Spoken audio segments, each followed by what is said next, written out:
گی۔ میں دارالعلوم ندوۃ العلماء کے جواں سال استاد حضرت مولانا سید سلمان ندوی صاحب کو دعوت دوں گا کہ وہ تشریف لائیں اور اپنے خیالات کا اظہار کریں۔ للہ وکفا وسلام علی عبادہ الذین اصطفى اما بعد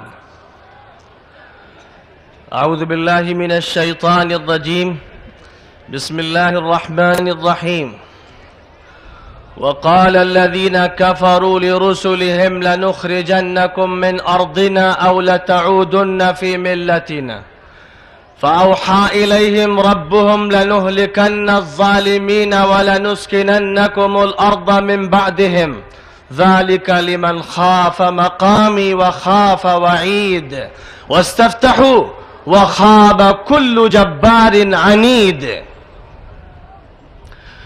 بزرگوں، دینی اور ایمانی اور انسانی بھائیوں، جو نہیں ماننے والے تھے، ضدی تھے، ہٹ دھرم تھے، منکر تھے، انہوں نے اپنے پیغمبروں سے کہا تھا لَنُخْرِجَنَّكُم مِّنْ أَرْضِنَا، ہم تمہیں اپنے ملک سے نکال باہر کریں گے، أَوْ لَتَعُودُنَّ فِي مِلَّتِنَا، یا تمہیں ہمارے مذہب میں واپس آنا پڑے گا، ہماری تہذیب کو قبول کرنا پڑے گا، ہماری روایات کو ماننا پڑے گا، ہمارے طور طریق کو اپنانا پڑے گا۔ فَأَوْحَى إِلَيْهِمْ رَبُّهُمْ، تو خداوند قدوس نے اپنے بندوں کو یہ پیام دیا لَنُهْلِكَنَّ الظَّالِمِينَ، ہم ان ظالموں کو تباہ و برباد کر دیں گے، وَلَنُسْكِنَنَّكُمُ الْأَرْضَ مِن بَعْدِهِمْ، اور پھر اس کے بعد ملک تمہیں سونپ دیں گے، تمہیں بسا دیں گے، ذَلِكَ لِمَنْ خَافَ مَقَامِي وَخَافَ وَعِيدِ، لیکن یہ خوشخبری انہی لوگوں کے لیے ہے جن کو اس بات کا خوف ہے کہ کل ہمارے حضور انہیں حاضر ہونا ہے، جواب دہ ہونا ہے، اور جن کو میرے عذاب کا ڈر ہے۔ میرے بزرگوں، یہ آیت کریمہ ایسا لگتا ہے کہ ابھی نازل ہوئی ہے، اور اس آیت کریمہ میں جو تصویر کشی کی گئی ہے وہ موجودہ بین الاقوامی اور ملکی حالات کی گئی ہے۔ کہنے والے ضدی، ہٹ دھرم، کہنے والے اوباش، کہنے والے قاتل اور مجرم یوں کہہ رہے ہیں امن و سلامتی کے علم برداروں سے، کہہ رہے ہیں اخلاق و انسانیت کے مشعل برداروں سے، یوں کہہ رہے ہیں لَنُخْرِجَنَّكُم مِّنْ أَرْضِنَا، تمہیں اس ملک کو چھوڑ دینا پڑے گا، نکل جاؤ اس ملک سے، پاکستان چلے جاؤ، ورنہ پھر ہمارے طور طریق اختیار کرو، ہماری روایات کو اپناؤ۔ تو خدا تعالیٰ یوں کہہ رہا ہے سات آسمان کی بلندی سے اور عرش بری سے لَنُهْلِكَنَّ الظَّالِمِينَ، ان ظالموں کو ہم تباہ و برباد کریں گے، وَلَنُسْكِنَنَّكُمُ الْأَرْضَ مِن بَعْدِهِمْ، اور ان کے بعد تمہیں زمین میں بسائیں گے۔ یہ خدا تعالیٰ کا فیصلہ ہے۔ یہ امت مسلمہ اپنے پروردگار کو اس طرح نہیں مانتی کہ جس طرح وہ مانتے ہیں جو کبھی اسے تالے کے اندر بند کر دیتے ہیں، کبھی اس پر دروازہ چڑھا دیتے ہیں، کبھی ہفتے میں کسی دن اس کو جا کر پوچھ لیتے ہیں۔ یہ امت مسلمہ اپنے پروردگار کو اس حیثیت سے مانتی ہے کہ وہی اس کائنات کا متصرف ہے، وہ واحد لا شریک لہ ہے۔ حضرت رسول اکرم صلی اللہ علیہ وسلم نے عبداللہ ابن عباس رضی اللہ تعالی عنہما سے کہا تھا کہ اے لڑکے، خدا کی قسم اس بات کو یاد رکھنا کہ سارے انسان مل کر اگر تجھے نقصان پہنچانا چاہیں گے تو نہیں پہنچا سکتے جب تک کہ خدا تعالیٰ نے تیری تقدیر میں نقصان نہ لکھ دیا ہو، اور سب کے سب مل کر تجھے فائدہ پہنچانا چاہیں تو نہیں پہنچا سکتے جب تک کہ خدا تعالیٰ نے تیری تقدیر میں یہ فائدہ نہ لکھ دیا ہو۔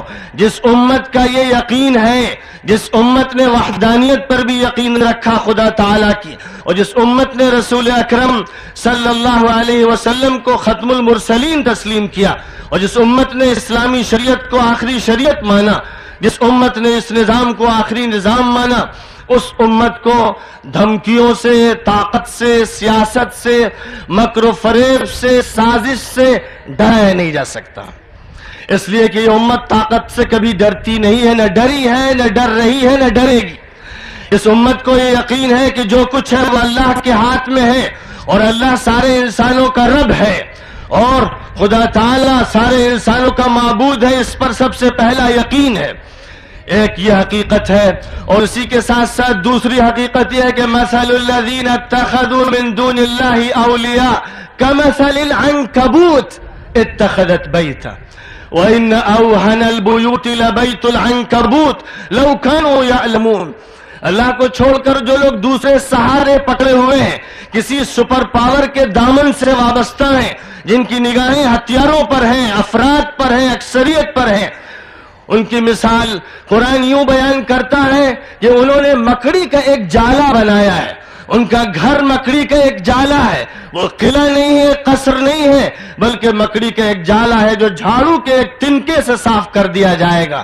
خدا تعالیٰ کی طاقت ایک طرف اور امریکہ کی طاقت ایک طرف، جو مکڑی کا ایک جالا ہے. اور جس طرح کمیونزم نے دم توڑ دیا، جس طرح انہوں نے مسلمانوں کا قتل عام کیا، اور 70 سال اس طرح گزارے گئے کہ انہوں نے سلاخوں کے پیچھے انسانوں کو پھینکا، اور اس کے بعد وہ روٹیوں کو ترس کے رہ گئے اور ان کے بت سارے ٹوٹ گئے. خدا کی قسم اسی طرح امریکہ کا شیرازہ بکھر جائے گا. جہاں تک تعلق ہے مدارس اسلامیہ کا، جس کی تجویز مجھے آپ کے سامنے پیش کرنا ہے، تو میں اس بات کا اعلان کر دینا چاہتا ہوں کہ مدارس اسلامیہ کسی چہار دیواری کے اندر صرف نہیں ہے.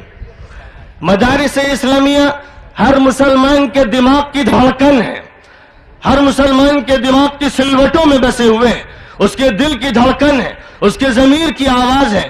وہ چاہے مدرسے میں پڑھنے والا ہو یا اسکول و کالج میں پڑھنے والا، وہ پیدا ہوتا ہے تو مدرسہ اس کے کان میں اذان دیتا ہے، وہ انتقال کرتا ہے تو مدرسہ اس کی نماز جنازہ پڑھتا ہے. کون سا مسلمان ہے یونیورسٹی سے وہ وابستہ ہو یا کالج اور اسکول سے وابستہ ہو جس کے ضمیر اور دل سے مدرسے کو کھرچ کے پھینکا جا سکے؟ مدرسے نے ہر مسلم کے دماغ میں لا الہ الا اللہ اور محمد الرسول اللہ بسایا ہے. مدرسہ ہمارے رگ و ریشے میں سرایت کیا ہوا ہے، مدرسہ خون کی طرح ہماری رگوں میں دوڑ رہا ہے، مدرسہ ہمارے ریشے ریشے میں ہے. مدرسے کو کسی مسلمان کے اندر سے نکالا نہیں جا سکتا. لیکن مدرسہ ہرگز دہشت گرد نہیں ہے. جو لوگ اس کو دہشت گرد کہہ رہے ہیں، اس دھرتی پر اور اس آکاش کے نیچے سب سے بڑے مجرم دہشت گرد وہ ہیں. ششو مندر دہشت گردی کے اڈے، RSS دہشت گرد ہے، BJP دہشت گرد ہے. نعرہ تکبیر، جمعیت علماء ہند، جمعیت علماء ہند. جو پیش آمدہ خارجی خطرات سے مدارس دینیہ کی حفاظت و صیانت کے لیے تقاضائے وقت و حال کے مطابق تدابیر اختیار کرے. سردست مجلس عمل کے درج ذیل ارکان کے اسماء کا اعلان کیا جاتا ہے. بعد میں ان ارکان کے باہمی مشورے سے مزید ناموں کا اضافہ کیا جائے گا. اسماء گرامی ارکان متحدہ مجلس عمل: نمبر 1 حضرت امیر الہند مولانا سید اسد مدنی صاحب دامت برکاتہم صدر جمعیت علماء ہند. نمبر 2 مولانا سید احمد بخاری صاحب. نمبر 3 مولانا حبیب الرحمن صاحب قاسمی استاد دارالعلوم دیوبند جو اس کمیٹی کے کنوینر بھی ہیں. نمبر 3 مولانا انظر شاہ صاحب کشمیری شیخ الحدیث وقف دارالعلوم دیوبند. جناب مولانا اصغر علی امام مہدی سلفی ناظم جمعیت اہل حدیث. مولانا محمد شفیع مونی صاحب نائب امیر جماعت اسلامی ہند. عبد القدوس کشمیری صاحب سیکریٹری علماء کونسل بمبئی. مولانا محمد سلمان صاحب ناظم اعلیٰ مظاہر علوم. اور یہ عاجز سلمان ندوی استاد ندوۃ العلماء لکھنؤ. وآخر دعوانا ان الحمدللہ رب العالمین.